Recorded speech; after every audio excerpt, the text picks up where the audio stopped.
This is the part of author that no one talks about. আমি সর্বল শান্ত বড় ক্লান্ত আমার পথের তবু নেই কোনো শেষ এ পথ ঘুরেও পথে আমার অস্তিত্বের ছদ্মবেশ বয়ে চলা নদীর মতো আমার আবেশ খুঁজি তোমায় সেই ক্ষীণ আলোর মাঝে রংধনু বাঁকে ঘেরা এক সাজে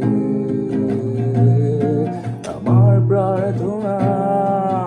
অধরা সেই সুখের অন্বেষণে আমি দিশেহারা এক পথিক পথ হারিয়েই যেন পথ খুঁজে পাই সৃষ্টি প্রশান্তি কেন হাতছানি দিয়ে ডাকে আমায় বিস্মৃত